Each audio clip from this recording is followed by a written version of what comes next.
friends and families around the world, and welcome back to another episode of Our Kids Play Hockey. I'm Lee Elias. I'm joined by Christy Casciano-Burns, my good friend, and our guest today has dedicated her career to helping athletes strengthen one of the most important aspects of the game, their mind. Danielle McDonough began her hockey journey at the age of 5, eventually earning a full athletic scholarship to Providence College, where she captained the team during the 2004-05 campaign.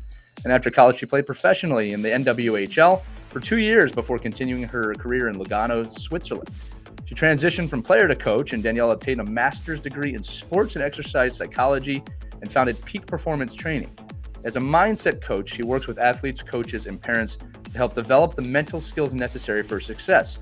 She is also the author, and of course we have it here if you're watching, of The Empowered Athlete, Self-Confidence, Self-Acceptance, and Self-Worth, an Athlete's Guide, and it truly is a guide to excellence. It's a book designed to help athletes build confidence and resilience on and off the ice. It's something that is so needed right now, not just in hockey, but it's a hockey show, so we're going to keep it there. We're excited to dive into Danielle's unique journey, her approach to mental conditioning, and how young athletes can benefit from integrating mindset training into their development. We're going to be dropping lots of gold nuggets of knowledge today. Danielle, welcome to Our Kids Play Hockey. Hi, thank you so much. I'm so beyond excited to be here. Thank you for having me. No, thank you for being here. Again, we love getting books. We love getting books and looking at books. And as we said in the pre-show, we really do love talking about the mental side of the game. And our audience does as well. The emails and the notes that we get after episodes like this are always wonderful. But as we said, you played hockey at a really high level. Why don't you tell us about your hockey journey and really how it took you from playing at the highest levels to coaching and working in mental performance, right? What sparked your passion for that throughout your journey?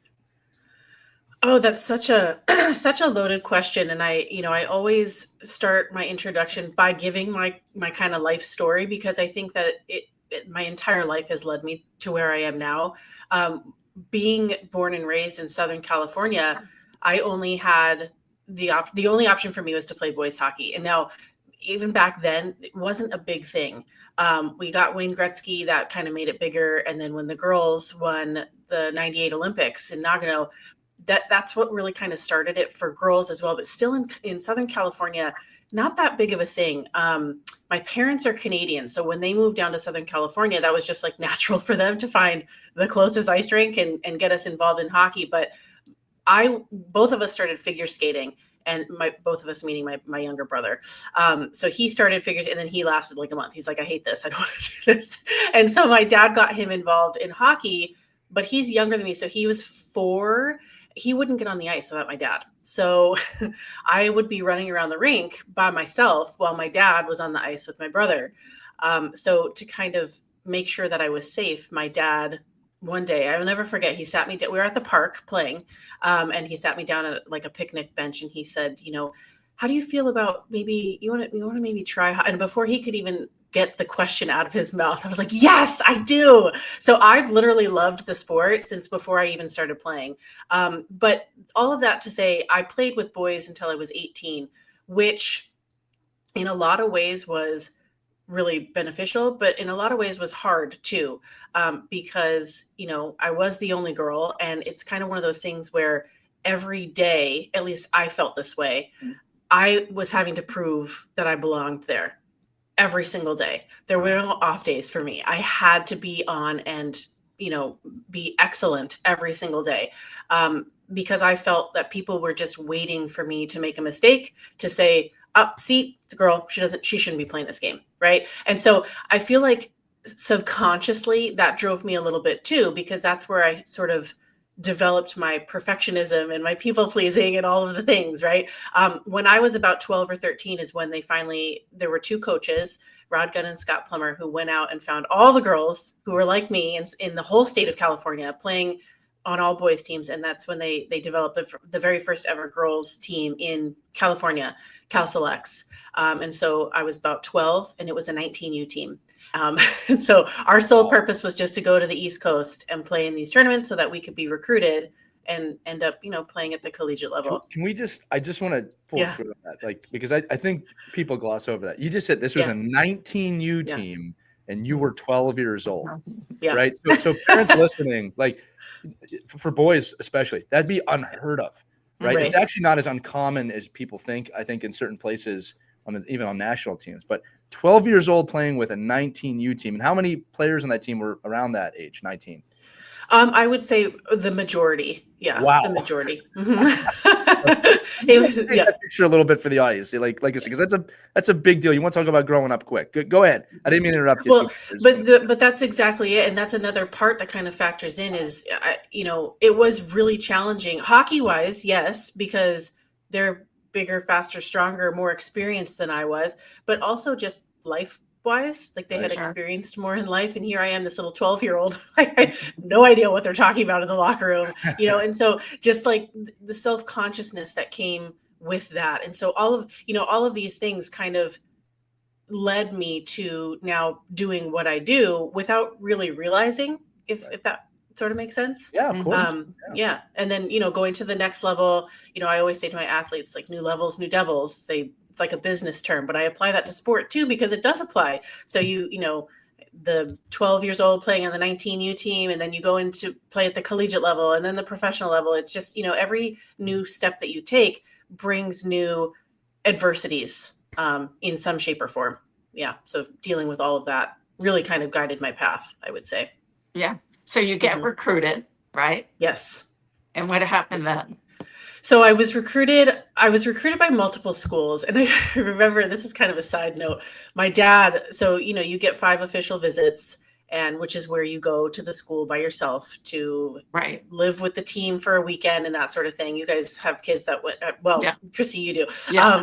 Lee, you'll be there soon, I'm sure. But they go and they stay with the team. And so my dad would always say, okay, I want you to have a good time. I want you to, ask all the questions, but do not make a decision before we have a chance to discuss. Just don't do it. Just come home. We'll discuss. Yeah. Don't and commit. So yes, exactly. So I did for most of the visits that I went on, but my visit to Providence College was different. And I just felt it there. I felt it with the girls. I felt it at the campus, in the rink, and, and I just felt like I belonged. I just felt like this is my place. Yeah. And so the last day of my visit, they took me to the locker room one more time. And it actually kind of looked like your background there, Lee. But they took me to the locker room one more time. It's a real background. I'm going to tell you that. I know. I well, yeah, I love it. When you popped on, I was like, oh my gosh, I got goosebumps. But I walked in and I saw my jersey hanging with my last name and my number hanging. That's good recruiting. I'm in. Yeah. Yes. And my dad was very upset with me, but ultimately, it was the place for me. Yeah. It's funny how that is so true with our kids. My son was that way when he selected his college. It just felt like a good fit. And same thing with my daughter. She did the same kind of thing, going to different schools and interviewing, and we kept telling her, don't commit. Yeah. But then when she came home, she said, it's it. I feel it. That's where I'm going. You couldn't argue with her. So yeah, absolutely. It's funny how that happens. So for sure. You had a good college experience, obviously. I did. I loved my experience there. It was, I loved the school. I loved my team. It was awesome. I was captain my senior year. I studied sociology with a business studies minor. Fantastic. Just, something that I hate to say it, but that would allow me to maintain the GPA to keep playing hockey. Something that I was interested in. I liked the classes.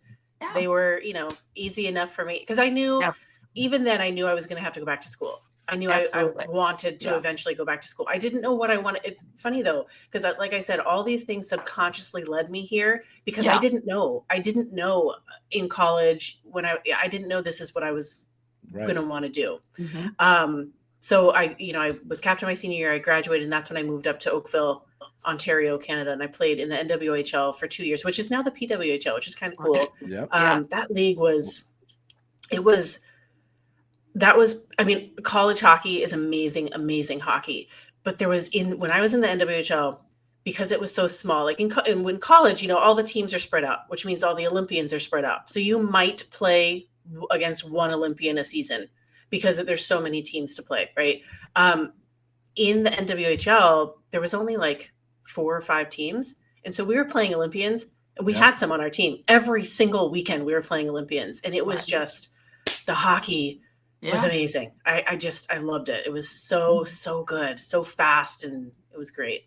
Yeah. You know, I always say with the NWHL, which, as you said, was a predecessor to the PWHL. We don't get the PWHL without the NWHL, and I always like to nod to that league and Danny Ryland who started it, because it really was the first. How do you say this right? You know, it wasn't the first women's professional league, but it got the attention, I think, that women's hockey had never received before. And although it had to evolve, and again, COVID played a huge role in that, obviously. The PWHL is now the gold standard, right? Not going anywhere, selling out arenas. But all these leagues start somewhere, including the NHL, right? The NHL was not just snap your fingers and the NHL existed. Right. There were leagues all across Canada before that league existed. Go look up the history of the Stanley Cup, or this becomes a different episode if I keep going on that. So Danielle, your journey is amazing. At what point did that light bulb moment come on? Because now you're into mindset training and you dive deep into it. What was there a particular experience or something that you observed that you said, there is a huge need and I need to use my talents and my life experiences to help others? So it's kind of funny how I will say stumbled upon this, because I really did. So after Canada, I went to Europe, and I was in Europe for 2 years, mostly. I mean, the hockey was not the same like that. And I knew that's why I wanted to end my career in Europe. Not a knock on European hockey at all, but it just wasn't the same as North American hockey. So I spent a lot of time traveling. It was also really lonely.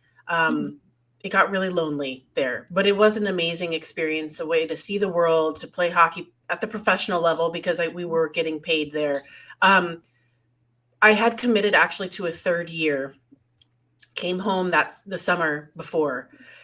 And I just sort of went through this period of like, okay, I feel like I need to sort of figure out what my next step is. Like, I can't, as a female who eventually wanted to move home back to the States, I can't keep playing and prolonging real life, because that's essentially what I was doing, because I didn't know what was going to happen in real life. I didn't know what that next step was. You know, I was a hockey player my entire life, an athlete of some sort, but hockey was my main sport.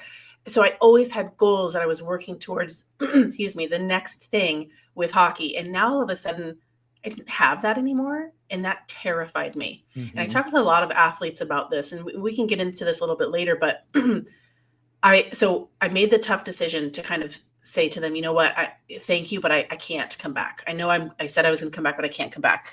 And then that summer into fall was probably one of the most challenging periods of time for me in my entire life. And I mean, I'm not, we had tough periods of time with hockey, like skating so hard you're throwing up, training, and so lifting weights where you can't even walk up the stairs because your muscles hurt so bad. So it wasn't a foreign thing to me for difficulty, right? But this was nothing like I'd ever experienced. It was very, very hard. I was depressed. Like it was like a death in the family. Yeah, that's like what that they say part about of me that. Died.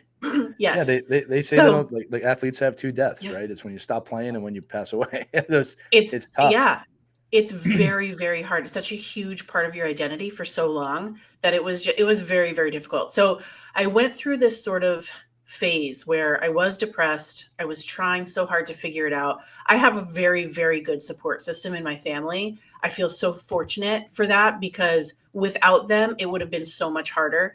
Right. But I just finally got to this point where I was like, okay, I need to pivot. Like something needs to happen here. I can't keep living like this. Like I was like a ghost of myself. Like it was just really sad.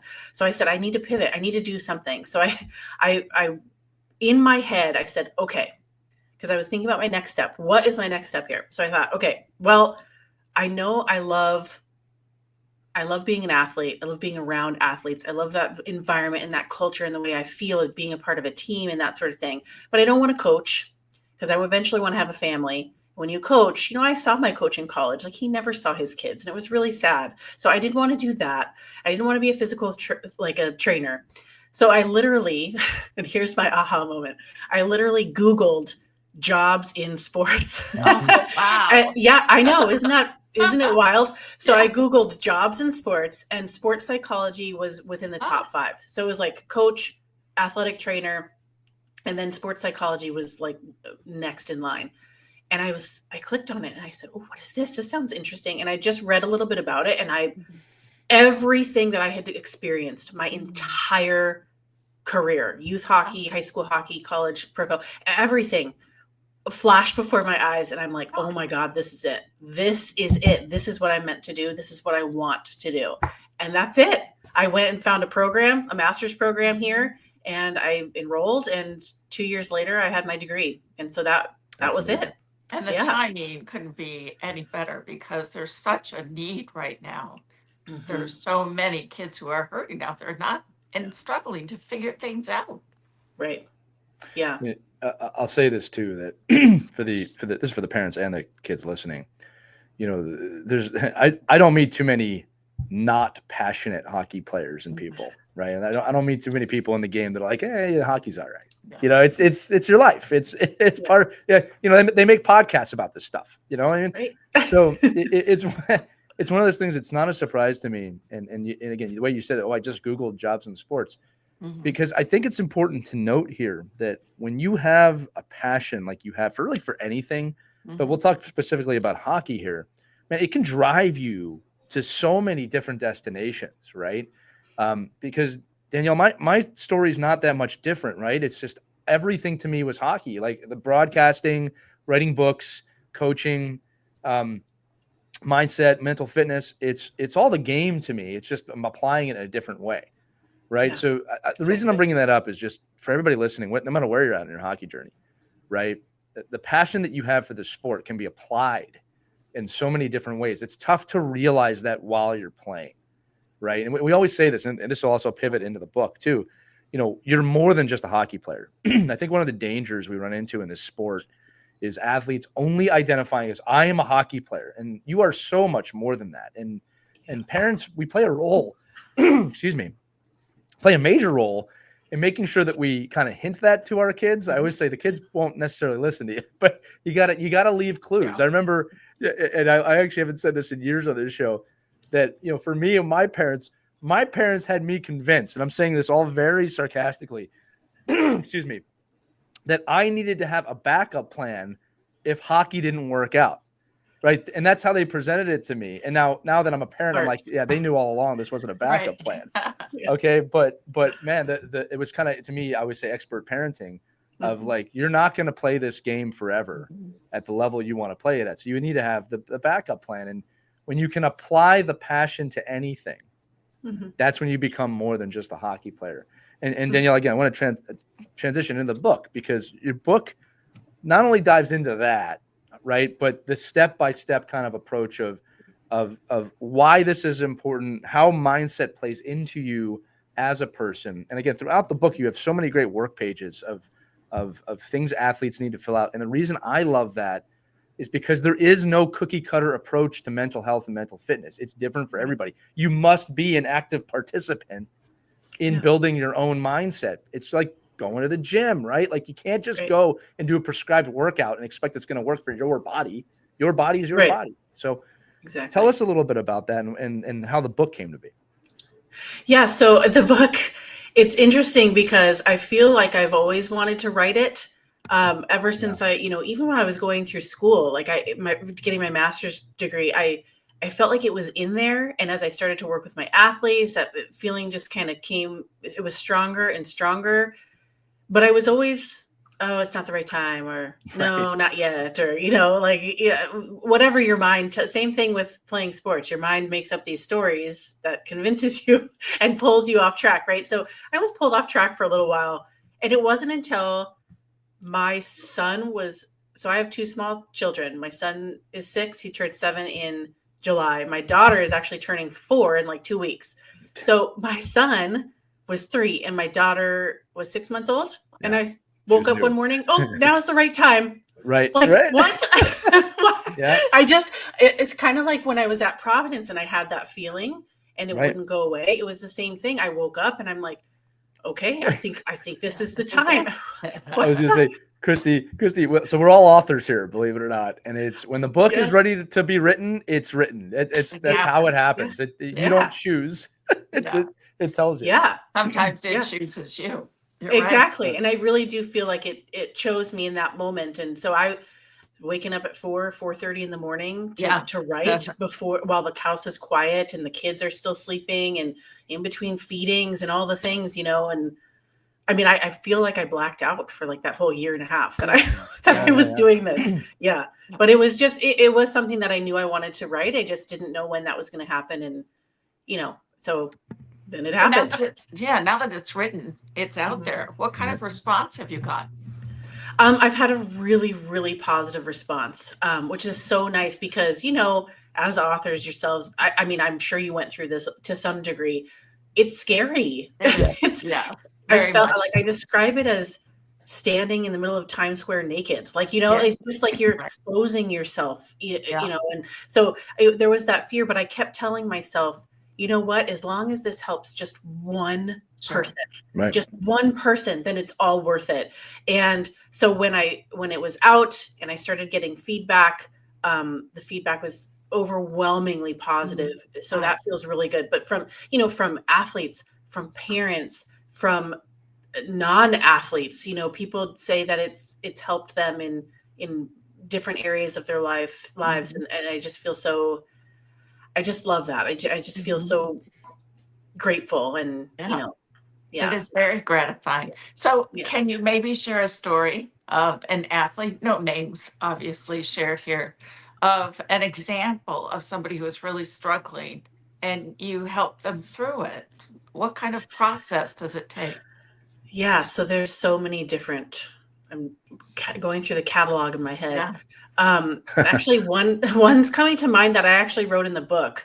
And I don't know if it's because I just did something on this athlete or not, but he actually was a football player. So Lee mentioned earlier that, yes, this is for all athletes. Sure. Obviously, if you read the book, there are a lot of hockey references because that was my main sport. You can look at the cover. You have every sport. You have every sport in the brain here. You can. There's a lot of them.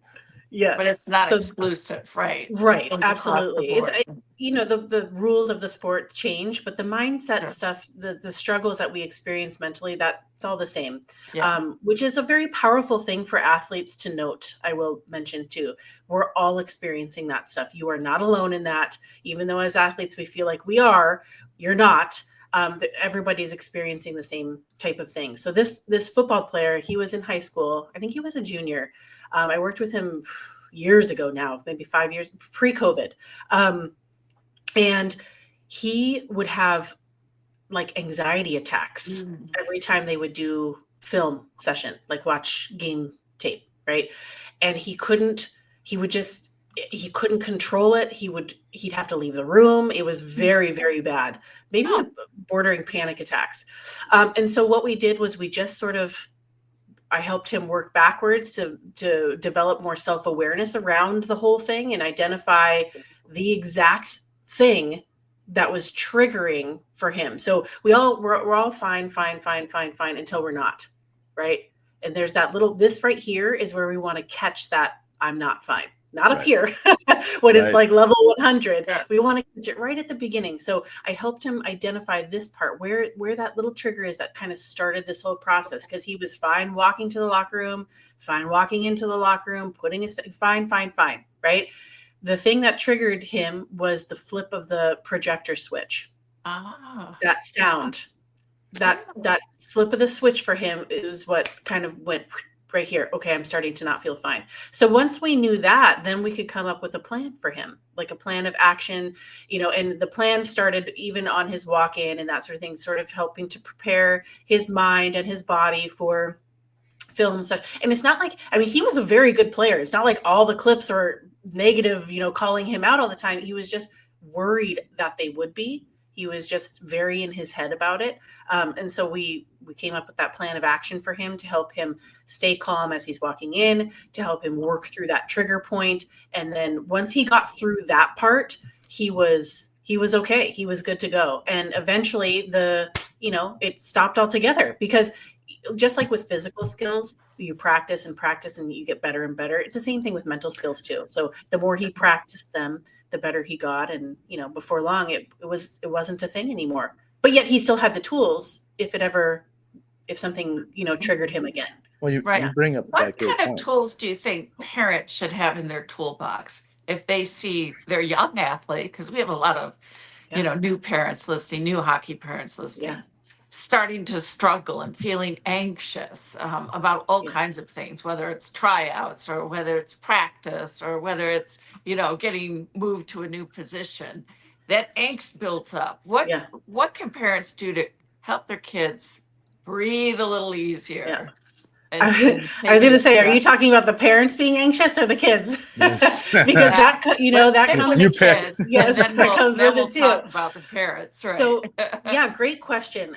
So people always think. Well, I think there are two assumptions. One is that this is like therapy, and that you have to have a problem and go lay on the couch and cry and talk about your feelings with the tissues, and that's not the case. Like, this is very different. This is mental skills training.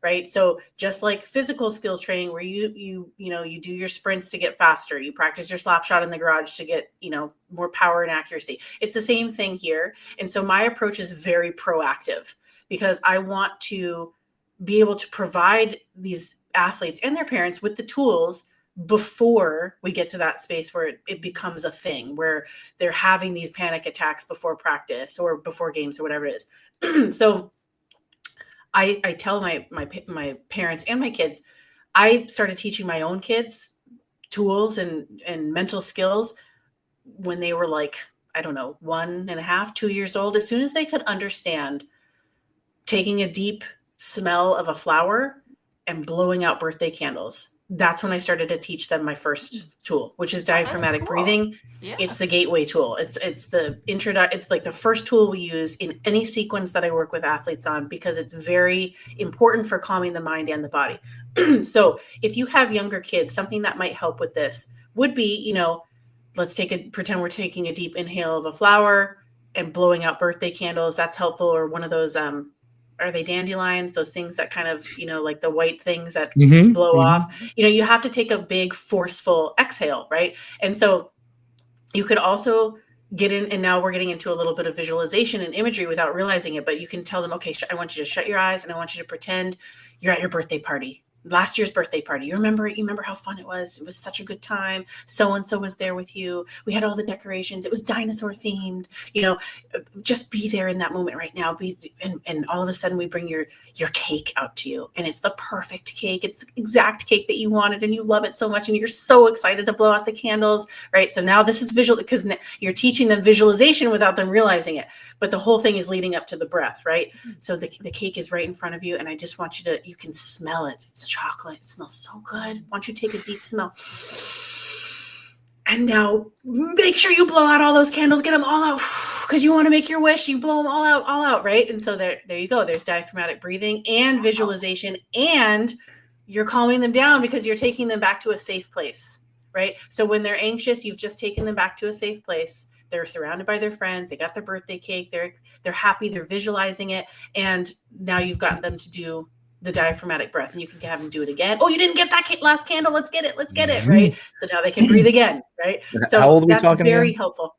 So this right is, now? I started teaching my kids this when they were about 1 or 2. Yeah. But this is a really good introductory exercise for anyone who's learning diaphragmatic breathing, because even yourself, you can flash back to your favorite birthday party and make that connection with taking that deep breath in and out. Wow. I love that. And I love chocolate cake, and I love birthday candles. I got a lot of them on my I need to write a note here. Get Christy chocolate cake for her birthday. I've got like an inferno on my cake now, but that's okay. Danielle, this is great. What I love, and I asked for the age on purpose, is because there's too much pushback from, the kids are too young to learn that. They can't. Right. The kids learn it easier than the adults, my friend. Well, kids learn anything easier than adults. Yes. So think about how easy it is for them to learn other languages or to pick up new sports or skill sets.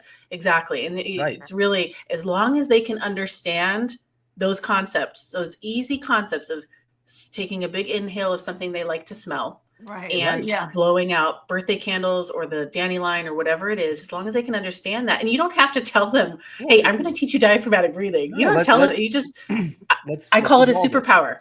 Yeah, I call it a superpower for my kids. I'm going to tell you that is so good to share this with parents, that they're not too young. If they can blow out a candle, if they can smell a dandelion, it's okay to introduce these concepts at that young age, because the sooner you do, the better they're going to be able to handle those situations. And trust me, parents, they come up fast. Well, and I'm going to add to this. I'm going to add this because I don't want parents to think like, oh, I missed the mark. I didn't do this when my kids were 2. Didn't. We do this with the kids at every age. And I'll tell you how it evolves for the teams I work with, Danielle, is that we will be in the locker room before a game, big game, and we'll sit and we'll close and we'll visualize those situations. And I'll say things like, I don't always say, hey, imagine getting the big goal, because your goalie's not going to do that, right? I talk about, I want you to think about something you want to improve on this game, and I want you to visualize that. And I always try and end it with visualize being with your teammates after the game. I don't always say victory or defeat, depends on the game,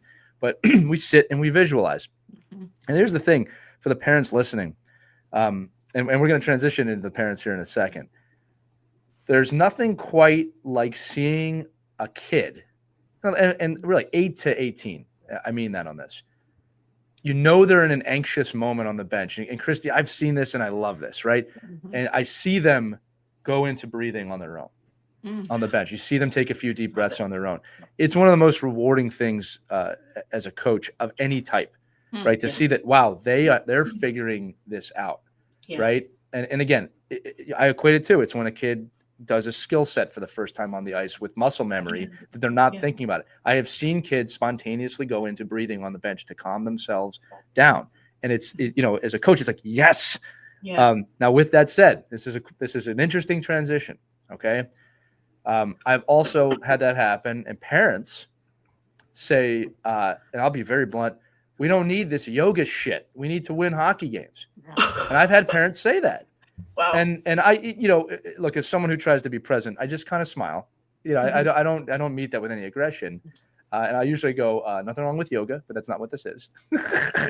Right? Although you probably could use some of that. So my question to you, Danielle, is let's talk about some of the mistakes parents make. And the reason I'm bringing this up is because you have an audience here that is extremely interested in learning, not just about what they can do, but probably what they should not be doing. And parents, you alluded to it earlier. If you're anxious before the game about your kid's game, I guarantee you are putting that on them, and you don't even realize it. Yeah, right? They can feel it. They can sense it. They can see it. Yeah, absolutely. Right. So what are your thoughts on that? What can parents do differently, and what should they not do? There's so many things. There's so many things that I could talk about here. How much time do we have today? I know, right? We might have to do a part 2. Yeah. Actually, my next book is going to be for parents. There you go. I haven't got that feeling yet to start, but it is coming. So I think that's a good starting point. That's a good place to start, is being able to have the self-awareness within yourself beforehand to note, okay, I am starting to feel a little bit anxious, so that you can get yourself back on track, so that they don't pick up on it, because they do pick up on everything, everything. Even if you walk in the door after work and you come in and you're kind of in a bad mood, they'll come to you and say, at least my son will be like, are you mad at me? And I'm like, oh my gosh, no, I'm so sorry. Right. Give me a second. Let me recalibrate myself. And I'm very sorry. No, so they pick up on everything. And then they internalize it as it being their fault somehow. And that just starts the cycle, right? And so if you imagine 15 years of that, of them internalizing and thinking that everything, like the movements that you make, even a deep breath, like a sigh like that, they might think, oh my gosh, did I do something wrong? I would say road rage too. Like, think about how you drive. Yes, that's a tough one for me, because well, that's tough. Southern California is terrible. Yeah, I believe that too. When you hear your kid in the back seat, much easier. New York, yes, absolutely. But they pick up on those things, and if you're watching in the stands, so quick story, I worked with an athlete who, and kids will look at their parents in the stands. It's just part of it. I mean, even in college, I looked at my dad in the stands.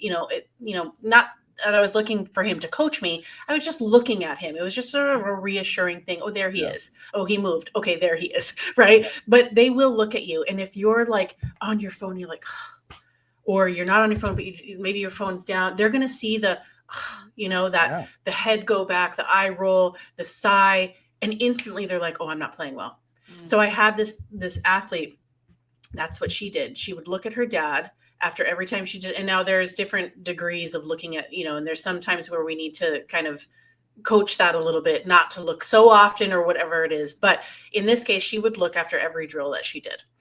And he would often be working because, hockey parents, they sacrifice a lot. They have to leave work to take them to all the things, right?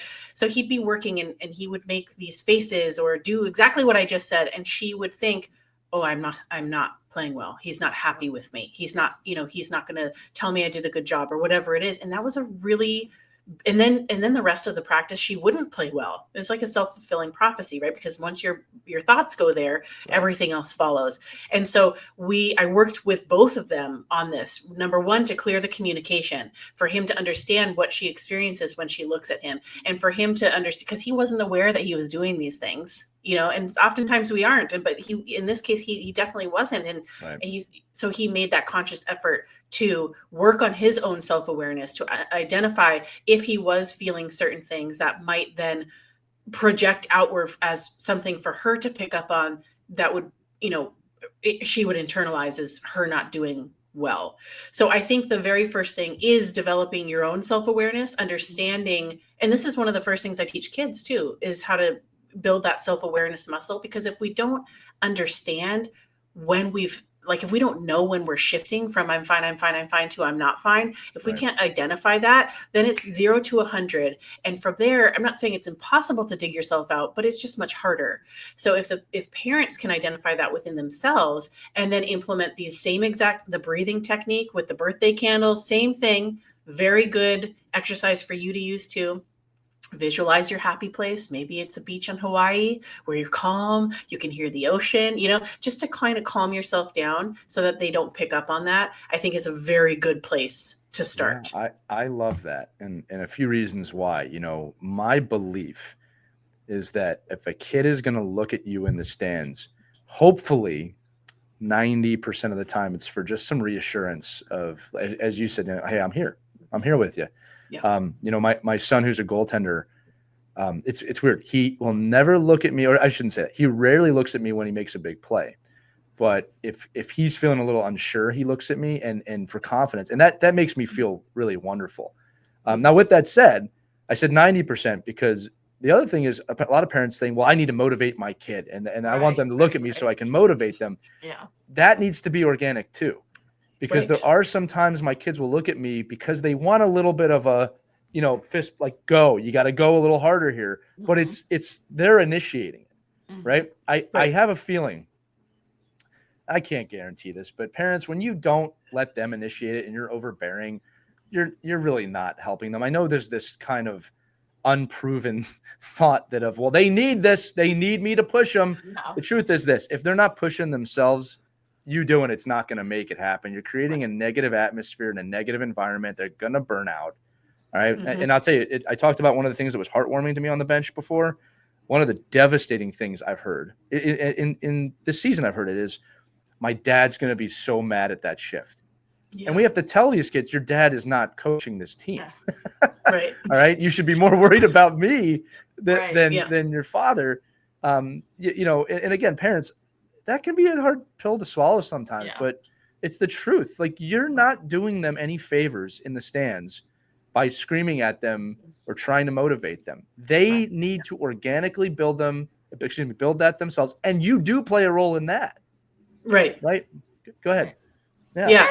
There's a balance. There's a balance. I mean, you do want to help encourage. Sure. And you don't want to be overbearing, but sometimes they do need pushes. 100%. There are times when they need, hey, you know what? Yeah. You want this? You got to go for it. But that ignites something, Christy. Like I'm saying is like we always say this. Yeah. You can't create that. You can cultivate it. Yeah. Right now, if you ignite it, that's great. But I'm saying it's like if your kid's not working hard, you yell at them and they're still not working hard. That's something within them that they have to help build, and you play a role in that.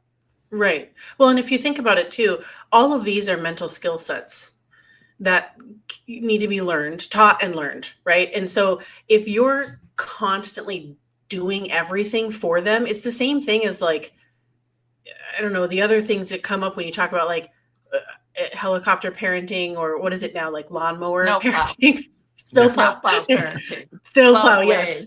Exactly. It's the same type of thing. You know, you need to find that balance where it is more you're helping them to cultivate this skill on their own. Because what happens when, you know, they're older and you're not around anymore, and like what are they, when they need to be motivated before they go in and give a big presentation at work? Like they have to be able to do that themselves, you know what I mean? Or to actually put the presentation together in the first place. You're not going to be standing on the sidelines being like, come on, you know, like you need to be able to teach them to help ignite that so that they can learn how to do that, and what helps to motivate them too. Because it's all very unique. Everybody's different. It's always funny to me, you know, when you talk to and I'm not big on labels, but when you talk to athletes that were raised during Gen X in that feral environment where parents weren't even there, you know, they went to the rink, they did their thing, and they came home, and hopefully there was dinner there.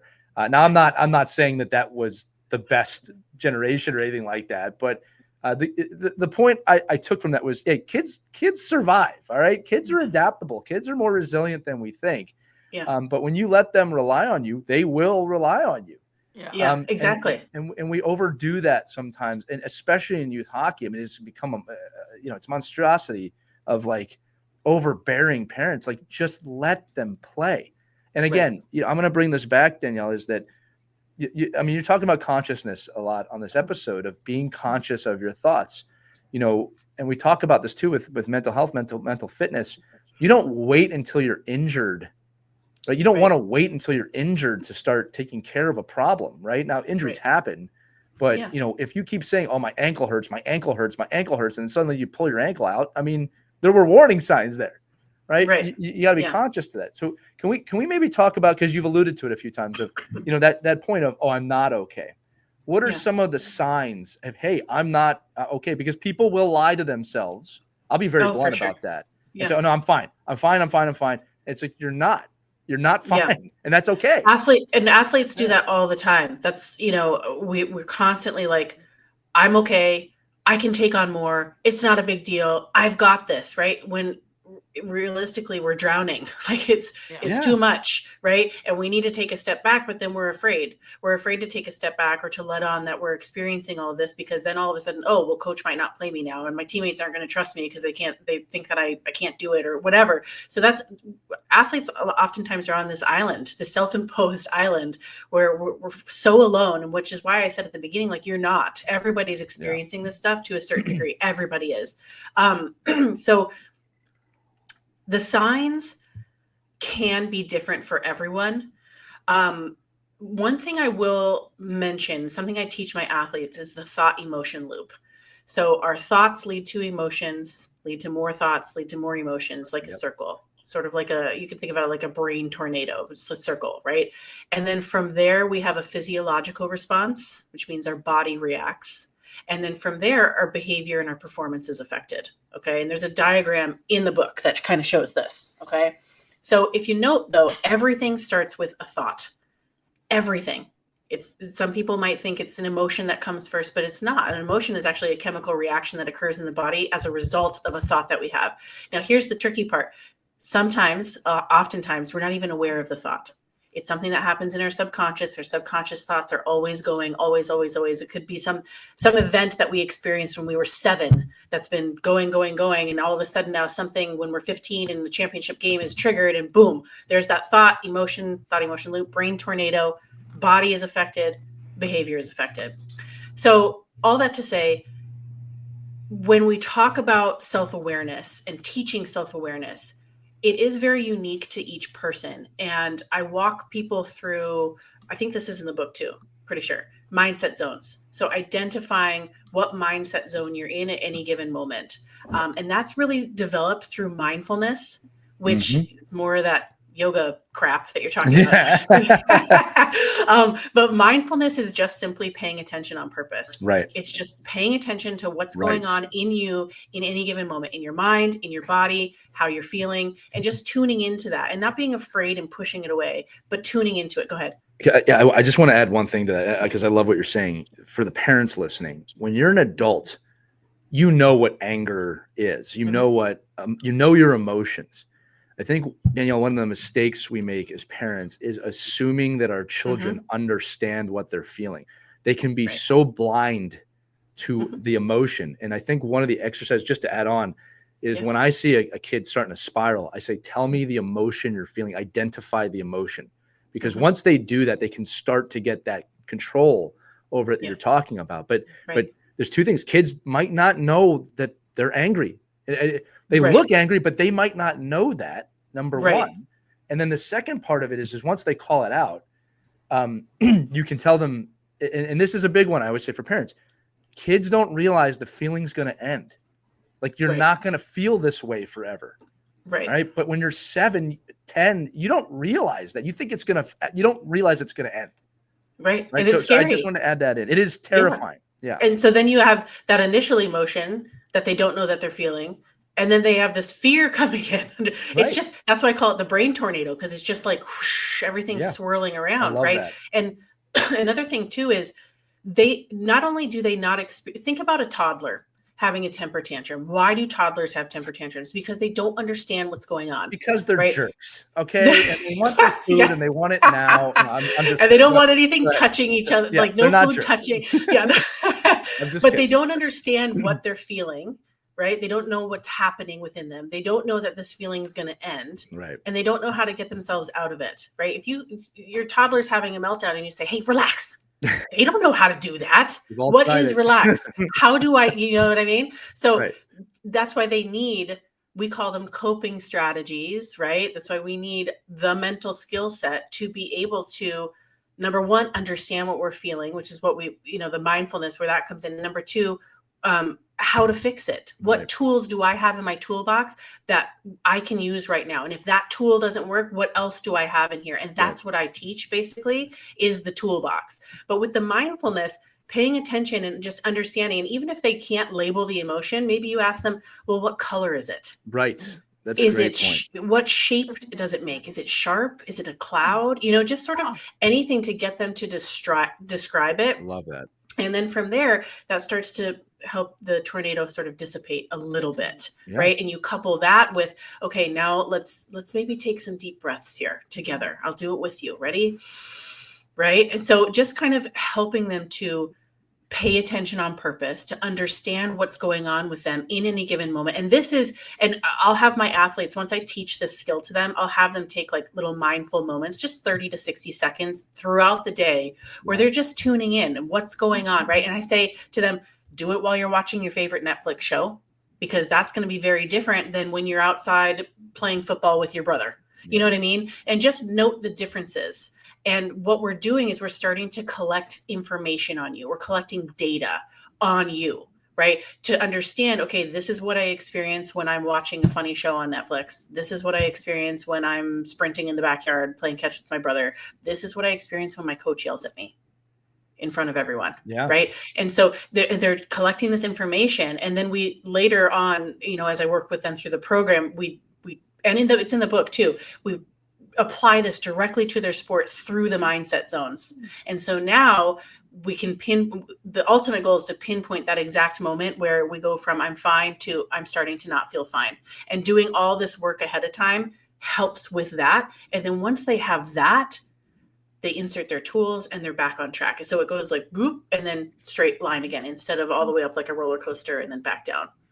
Yeah. These are different triggers, Danielle, it could be. Yeah, it could be anything. I mean, when I mentioned my football player, for him, we discovered it was the flip of the projector. Sure. But, it could be really anything. It could be, I mean, this is really unfortunate, but you talked about like parents after the game. It could be being nervous to get in the car after the game when you think that you didn't play well. And oftentimes I will say too, when athletes think they didn't play well, it's really, they only made like one mistake, but in their head, gosh, the whole game is just a disaster, right? And so then they're like, oh God, now my dad's going to be mad at me in the car. And so then it starts this whole other wave of things that comes along. So that could be a trigger, just even thinking has about felt that at some right. point. You know, yeah, I'm sure you have too. 100%. Oh yeah, it for sure. Feels 100 times worse than it well, they don't like to disappoint. Well, yes, that feels 100 times worse. And then there's the disappointment factor. Oh, I'm disappointing my coach. Well, I'm disappointing my and teammates. shame plays into this yes, too. exactly. Yeah, exactly. Yeah. So it could be anything, really. It could be you walk in and you look at the board and you're like, oh my God, we're in locker room 2. Last time we were in locker room 2, we lost. And you know what I mean? Like it could literally be anything. You just everybody's different. We all have these experiences that we've gone through in the past that are now living in our subconscious forever. They're still there. And although we might not be triggered by them on a daily basis, they're there. And something we'd have, like just seeing what locker room you're in could be the thing that pulls it back up and sends you into that brain tornado, that spiral. And now you're out of it before you've even begun. Right. I always say too, I'm a big Ted Lasso fan. I love Ted Lasso. Me too. So I got his jacket in the locker behind me over here. But it's funny. One of the big statements from that show is be curious, not judgmental, which is attributed to other people. But one of the things when I coach kids, I try and explore some curiosity with them. So especially with triggers, right? You said that I'm feeling this because of this. Okay, well, why? Like, let's explore that. Let's be curious about why. And I love your statement here. Pay attention on purpose. Because there's a curiosity with that. When that curiosity turns to judgment, that's when bad things can happen. Oh, we're in locker room 2. I'm judging now because the last time we were here. Whereas, with curiosity, it's more of, why do I feel this way? Right. Now, you might not get an answer to that question, and you might still have a rough time. But the process of asking the question, the practice of that's how you start to get there. Danielle, I wanted to bring this up. I know a lot of parents that like to use examples like, well, Michael Jordan had that flu game where he was food poisoned and he executed, and Kobe Bryant or, Wayne, pick whoever you want. I was like, look, they're great stories. Don't get me wrong. Michael Jordan was one of the most present people on the planet. Like his mind was razor sharp. That's why he was able to do that. Kobe Bryant, same way. Pick your favorite athlete and your favorite story. Okay, I doubt in those moments they were insanely negative on themselves, right? To the point that they it's just, don't get me wrong. There's a goal there. There's a push through there. There is mental discipline there, and sometimes that does mean, saying things to motivate yourself in a tough way. Okay, but they don't perform well because they're not mentally strong. Right, they're insanely sharp. So parents, if you're gonna point and say to your kids, which I'm not saying is wrong, like, look at this example of an athlete that overcame massive adversity. You also have to talk about because they were mentally sharp. It's not just like, well, he shot 1,000,000 shots and that's why he was so great in those situations. Yeah. That's part of it. Yeah. Right. But I think another thing with those athletes too is part of that being mentally sharp is their self-awareness, right? It's so good. And one of the things that I teach my athletes is to identify their percentages, right? So what percentage do you have going into this game? Meaning, how are you, like, in that, again, that self-awareness, tune in, be mindful. How are you feeling physically? Right. Did you get a good night's sleep?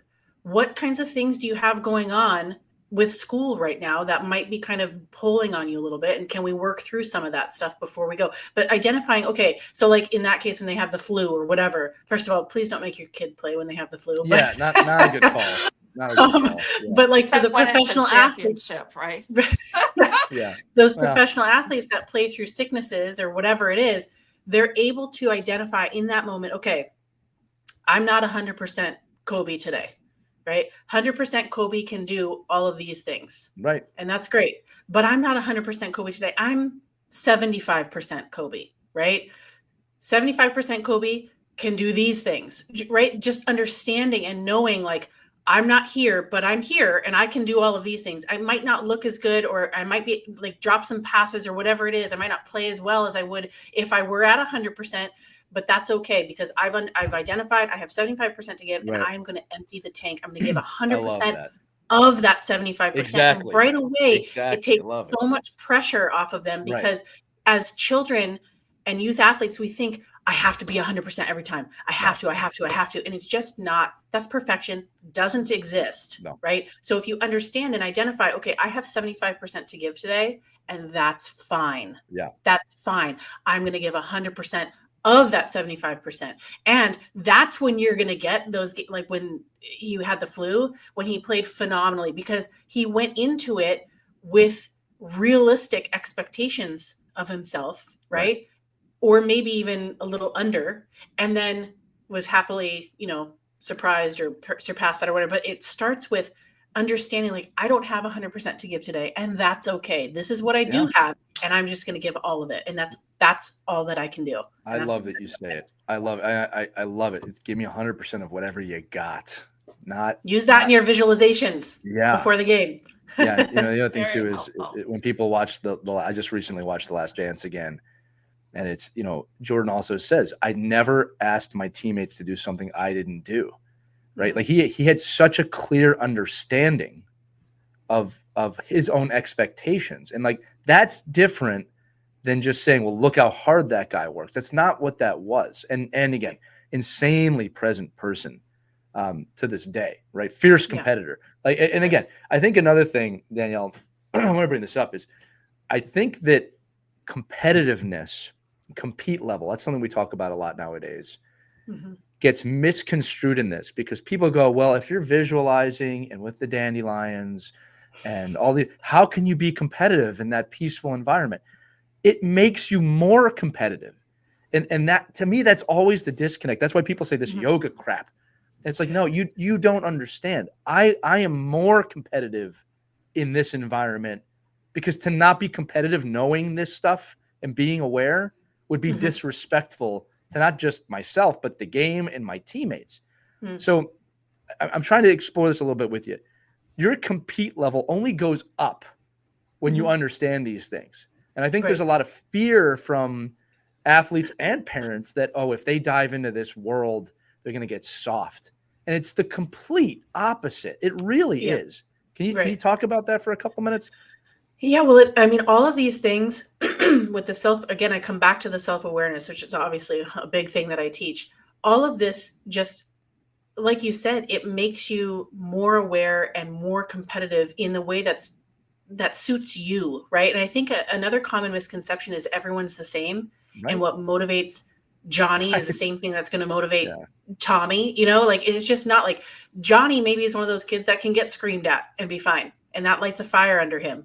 And for the record, parents and coaches who are listening, those type of athletes, only like 10% respond well to that type of thing. So if you think about a team of 20, that's like 1 or 2 players on an entire team that respond well to that type of thing.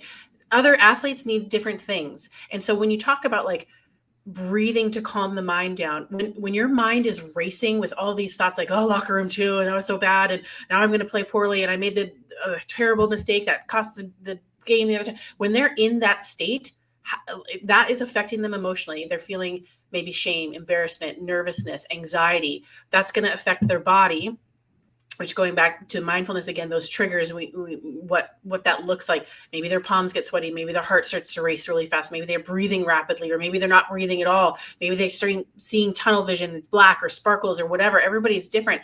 But how do you think now this leads to behavior and performance? How do you think they're going to perform in that way? They're going to be stiff and frigid, and the puck's going to bounce off their stick, or they're just going to bat at it, or they're going to make these mistakes because their head isn't clear. So when you allow yourself to take these deep breaths, that's a natural calming mechanism for the mind and the body. Now our body's calm, our mind is calm and clear. And now from there, we can insert the visualization. And the visualization can be anything you want. It can be you playing your most perfect game ever, right? In the mind is the only place we can be perfect. Can't be perfect in the physical realm, only in the mind. But it creates that muscle memory, and that creates confidence. And so when you're locked in and you're visualizing your perfect game, and you're seeing yourself beating the best defenseman on the team and feeling calm and confident doing it, that level of compete is just through the roof at this point. They're locked in, they're in the zone, they're focused, right? And so all of those things, and it all starts with self-awareness, and doing the quote unquote yoga crap, crap. that gets them to that point, right? It gets them there. So wouldn't everyone want that? I don't know. Well, I would. You'd hope. And again, the answer to that question lies in a lot of self-exploration of your own mind and how you feel about these things. But I always like to end episodes like this by saying, and you know this, Danielle, with your own work, the top teams in the world are buying into this and doing this. The NHL teams, the PWHL teams, Olympic teams do an incredible amount of mental fitness coaching and mindfulness coaching. Why we fight that at the youth hockey level is beyond me, right? We're giving it to you. I mean, right? It's out there, and professionals like Danielle and her book, I'm going to say it again, The Empowered Athlete, this is a plug now, are easy tools for you to take this on. And I always like to say this too, parents, you play a role in practicing this as much as your kids. And I will tell you right now, buyer beware, it's a lot harder for you as an adult to practice this than it is for an 8-year-old. But you really want to impact your kid positively and yourself. I mean, this will change your life in a positive way to practice mindfulness. So before we leave, we've been doing this recently. We have a rapid fire lightning round questions. I know Christy loves this segment. So I'll let you lead it off. Danielle, are you ready for the lightning round? I am ready. I'm a little nervous. I'm going to take a deep breath. Take a deep breath. Yeah. Think of that birthday cake. Take a deep breath. All right. Ready to blow out that candle. Here we go. Name one thing that a parent should stop saying to their kid after a game. You played good, but... That's a tough one. What comes after that one? Yeah. Just, hey, you played awesome. And can I elaborate on this or no? Sure. Okay. I would just say in the car, this is a big thing. We could probably do another full episode on this. In the car, you really want, if they think they played poorly, they're already beating themselves up. So you want to sort of redirect them a little bit while also helping them to work on their self-reflection muscles. So, if they're saying, but that goal, I don't remember that one, but you had this really great pass in the first period that led to this amazing opportunity. Do you remember that? Tell me about that. Right. So you're getting them to refocus on their positive things. You can do that a couple times. If it is something like a big mistake, be like, I think I remember that. So what would you do next time to fix it? Right. So it's a conversation and you're helping them develop those mental skills. Yeah, Sorry. We always say the car ride is not for coaching. It can be a discussion if they initiate. I love that one. And if the child doesn't want to talk about it, I always say start by asking, "Hey, I thought you played well. Do you want to talk about it?" If they say no, you say, "Okay, that's fine. But if you do later, I'll be here. Where do you want to go eat?" And that's it. Right. I always like to say, your kid's the not. Way it happened in our car rides. Exactly. You let the kids lead the conversation. If they don't want to talk about it, don't push it. If they don't want to talk about it, they're not retaining it, and all you're doing is making so they don't want to get in the car after each game. Exactly, building that resentment. Yeah. Next one, you dropped a lot of these today, but do you have a favorite mindset quote for athletes? A mindset quote. Oh my gosh, there's so many. One that always comes to mind for me first is one my dad always used to say to me growing up. If you don't ask, the answer is always no. I like that one. There's one, another one he used to say to me, skate first, think second. I like that one too. I like that too. Because you take the mindset out of it. All that, should I do this? Should I not do that? You are what you think is another good one. I like that one. These are all good. These are great. Again, these lightning round questions could be episodes. All right, last one, and then we'll let you go. Favorite book, not your own, for athletes? Oh, gosh, my own. The Empowered Athlete, right here. Yeah. There is one that I really love for something kind of different, but kind of the same on leadership, and I actually have it. Look at that, right live on the air. I love this. Yes, Team Captain's Leadership Manual. That's cool. And this is a really good one. It's also actually interactive, and you can do it with your coach. Because leadership is also something that needs to be, sometimes it's innate. Sometimes you're just born and you just, exude that. But a lot of times it's a skill that needs to be learned and cultivated and nurtured. And I do get a lot of questions from parents on how to develop leadership and coaches too. And this is a really good book for that. So I do really love this book. I like the name of it. That's good. Yeah. That's pretty cool. All right, Danielle, listen, we've kept you for over an hour in what can be described as an enthralling, very present conversation. I loved it. But I'm going to plug your book one more time. If you haven't, The Empowered Athlete, it's available everywhere right now. Highly recommend this. There's a lot of great tools in here. Parents, if you're looking for that guide, this is one of them, right? And again, there's a lot of things you can do in here with your kids. Your kids can do it themselves. We can't recommend materials like this enough. It would be like if someone was handing your kid a $400 hockey stick and saying, this will make you play better. But this one actually will. That's such a great analogy. I've never thought of that. Take it, use it. It's all yours. All right. Christy, anything before I close this out? Thank you so much. This is a really great guide for parents, and your timing is really good because we've been getting a lot of questions from parents about how to handle the exact scenarios that you laid out. So thank you for that. Awesome. I'm so glad. Thank you. All right, gang. Thank you guys for having me.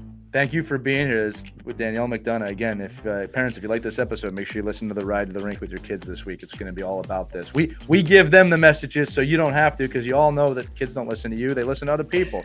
That's going to do it for this edition of Our Kids Play Hockey. For Christy Casciano-Burns, Danielle McDonough, I'm Lee Elias. We'll see you on the next episode, everybody. Take care. We hope you enjoyed this edition of Our Kids Play Hockey. Make sure to like and subscribe right now if you found value wherever you're listening, whether it's a podcast network, a social media network, or our website, ourkidsplayhockey.com. Also, make sure to check out our children's book, When Hockey Stops, at whenhockeystops.com. It's a book that helps children deal with adversity in the game and in life. We're very proud of it. But thanks so much for listening to this edition of Our Kids Play Hockey, and we'll see you on the next episode.